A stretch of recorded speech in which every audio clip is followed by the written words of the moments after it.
एमिति उपाय आपण मैंने जदि सोयाबीन को बनैकी थरे खाइबे ना नॉनवेज सामने फिका लगे आ रेसिपी माछ मांस उपर पड़ो भारी। नमस्कार आपण समस्त को प्रियास किचन में अनेक अनेक स्वागत। साधा बार गुड़िक आपण मैंने थरे एमतिका सोयाबीन आलू तरकारी बनैकी देखंतु आपण को द्वितीय थर केबे भी आमिष खाइबाकू इच्छा हेबनी।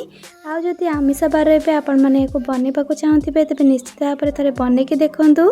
देखिबे आपण माने सब आमिष को साइड रखि नेबे आ ए सोयाबीन तरकारी को लगेगी ही भात खाई नेबे। घरे तो या बनाउछंती किंतु एमती उपारे गोटे थर ट्राए करंतु आपण समस्त को बहुत पसंद आसीबो। गोटे नुआ स्वाद आनीदेव ये रेसिपी एमती सुपर टेस्टी डिलीशियस सोयाबीन ये रेसिपी को बनाए पाई वीडियो को फुल वॉच करंतु। आशा करी रेसिपीटी आपण मानक पसंद आसीबो। पसंद आसले प्लीज वीडियोटी को लाइक करेंगे, सांग मानक सहित शेयर करेंगे। चैनल जदि आपण माने नुआ छंती तबे प्लीज चैनल को सब्सक्राइब करनेबे और पाखरे थिबा छोट bell icon all option click करेंगे जहाँद्वारा मो पाखरे थिबा मो समस्त वीडियो नोटिफिकेशंस आपण सर्वप्रथमे पाई परिबे। तले चलंतु डेन करे आज रेसिपी को स्टार्ट करिबा।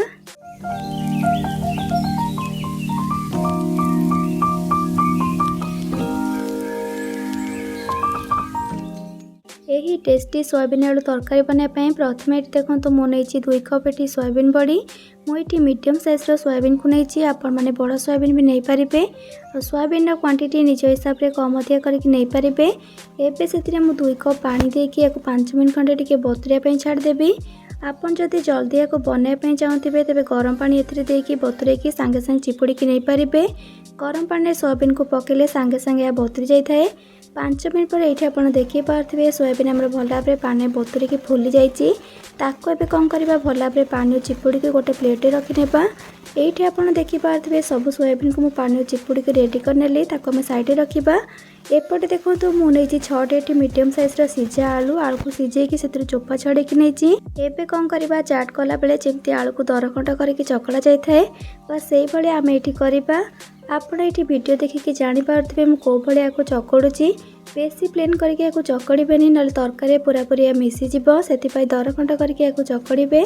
सब बेले तो आम सीझा आलू हो कंचा आलू हो डायरेक्ट तरकारी पकई था किंतु एमती जदि आपण माने दरखंड करके आलू को तरकारी पकेबे देखिए तरकारी झोलटा केते मोटा लगे और तरकारी टेस्टी भी लगी था खाइबापाइंका। आउ हाँ ये मुझे 6टा आलू नहीं जदि आप ग्रेवी अधिक रखापी चाहते से हिसाब से आलूर क्वांटिटी अधिक नेबे। मुझे सेमी ग्रेवी रखी से मुझे 6टा आलू नहीं। ये आप देखी पारे मुझे सब आलू को चकड़ी रेडी करनेली आम साइड रखा। नेक्स्ट प्रोसेस को जीवा। ये देखो तो मुझे गैस ऑन करके प्रथम गोटे कड़ईटे गरम रखी थी। एबे से दे दूची 2 बड़ चामच रिफाइन तेल। आपन चाहिए सोरिष तेल बनई पारे से भी भल टेस्ट आसो। तेल भल भाव में गरम होगा देखी पारे मुझे सोयाबीन को पकई नहीं। सोयाबीन को दे सारापर आम मीडियम फ्लेम रे पाखापाखि 3 ରୁ 4 मिनट भाजवा जमीक सोयाबीन आम गोल्डन ब्राउन कलर की भल भाव में भाजी हो। बहुत जन कौन करना डायरेक्ट तरकारी सोयाबीन को न भाजिकी पकई दे था किंतु सेमती तरकारी टेस्ट जमा भी भल आसी न थाए। से सब सोयाबीन को तेल रे भाजिकी नापी ट्राए करेंगे। ये आप देखी पारे सोयाबीन आम भल भाव में लाइट गोल्डन ब्राउन कलर की भाजी जाइए। एबे आम आपको गोटे प्लेट को बाहर करनेबा। एबे चलतु तरकारी बनैबा स्टार्ट करवा। से देखो मुझे सेम कड़े दे दूची 4 बड़ चामच रिफाइन तेल। तेल भल भाव में गरम होगा से दे दूची 2टा तेजपत्र और सहित देखो 2टा मीडियम साइज पियाज को लंबा और पतला करके काटिकी नहीं आ 3टा कंचा लंका को मझीर टिके चीरिकी नहीं तेल देदेबा। आउ ताको मीडियम फ्लेम रे भाजवा जेपर्यंत पियाज आमर लाइट गोल्डन ब्राउन कलर की भाजी न जाइए। मन रखिए बेसिया को पोड़ी भाजबेनि केवल 80% पियाज को गोल्डन ब्राउन कलर है पर्यटन आम भाजवा। ये आप देखी पारे पियाज आमर लाइट गोल्डन ब्राउन कलर की भाजी गला बस ये है पर्यटन पियाज को आपण मैंने भाजबे। जल्दी जल्दी पियाज भाजापी चाहते तेबे से लुण टिके पकईदेवे जहाँद्वारा पियाजटा जल्दी भाजी हो। एबे गैस फ्लेम को एकदम लो करके पकईदेवा गोटे छोट चामच काश्मीरी रेड चिली। से राग बेसी न थाए किंतु कलर बहुत सुंदर दे थाए।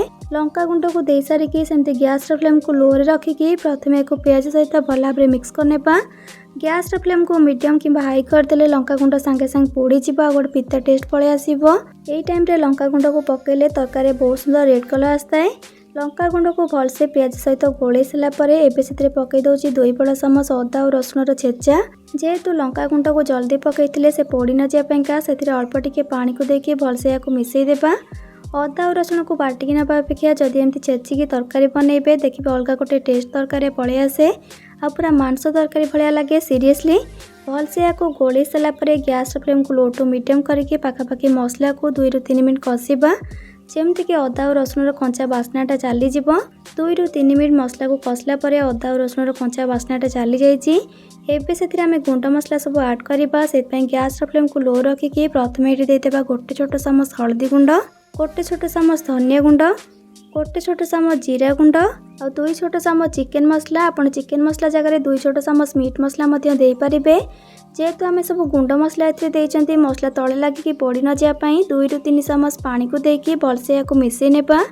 चिकेन मसला किंबा मीट मसला निहाती भाव ऐड करेंगे देखिए तरकारी टेस्ट डबल हो पूरा मांस तरकारी खाइला भली ही लगे सबको भल भाव गोले सारापर गैस फ्लेम को सेमती लो रखिकी या कवर करने पाखापाखि 3 ରୁ 4 मिनट मझे मझे कवर काढ़ी मिक्स कर ना मसला तले लगिकी पोड़ीज पाखापाखि 3 ରୁ 4 मिनट पर ये कवर काढ़ नौची आपड़ ये देखिपे मसला केते भल भाव कषि आसला बस यही स्टेज आम ऐड करदेबा टमाटो ये गोटे मीडियम साइज टमाटो को टिके बड़ बड़ रखिकी काटिकी नहीं टमाटो को दे सारापर तरकारी जी लुण दरकार ये पकई दौची लुण को ये स्टेज पकईले टमाटो आमर जल्दी सॉफ्ट हो लुण को दे सारापर सब जिनस को भल भाव गोले नेबा आ टमाटो सॉफ्ट है पर्यंत लो टू मीडियम फ्लेम रे पाखापाखि 3 ରୁ 4 मिनट कषा टिके टाइम टेकिंग दरकार मसला कषापी जिते मसला को आपण मैंने भल भाव कषे तरकारी टेस्ट से बढ़िया आसो 3 ରୁ 4 मिनट पर ये आप देखिपे मसला आमर पूरापूरी भल भाव कषि गला आ मसलू तेल पूरापूरी सेपरेट हो गला बास यही भाया मसला जो आम कषि से आम ऐड करदे भाजिकी रखी सोयाबीन बड़ी को ता सहित ये स्टेज आम देदेबा दरखंड करके चकड़ी रखी आलू को सोयाबीन और आलू को दे सारापर सब जिनस को मिसेकी मसला सह सोयाबीन और आलू को कषा गैस फ्लेम को मीडियम ही रखिथे आ लगातार या गोले गोले की कषे ना बहुत जल्दी तले लगिज डायरेक्ट तरकारी सोयाबीन को पकेवा अपेक्षा जदि मसला सह एमती सोयाबीन को कषे तेरे मसलार फ्लेवरटा सोयाबीन बढ़िया से आसीज एमती गोले गोले पाखापाखि 2 ରୁ 3 मिनट खंडे कषा 2 ରୁ 3 मिनट पर ये आप देखिपे केते भल भाव ये मसला सब कषि गला बस यही स्टेज आम पानी देदेबा ग्रेवी जी पानी दरकार से पानी ये देदेबा मु तो ये 2 ग्लास पानी दौची आप तरकारी केते झोल रखापी चाहूथे निज हिसाब से पानी देवे मु आज सोयाबीन आलूर तरकारी बनाऊँगी से 2 ग्लास पानी दौची जदि आप कषा बनवा चाहूथे कि ग्रेवी रखापी चाहूथे तेरे 1 ग्लास पानी देवे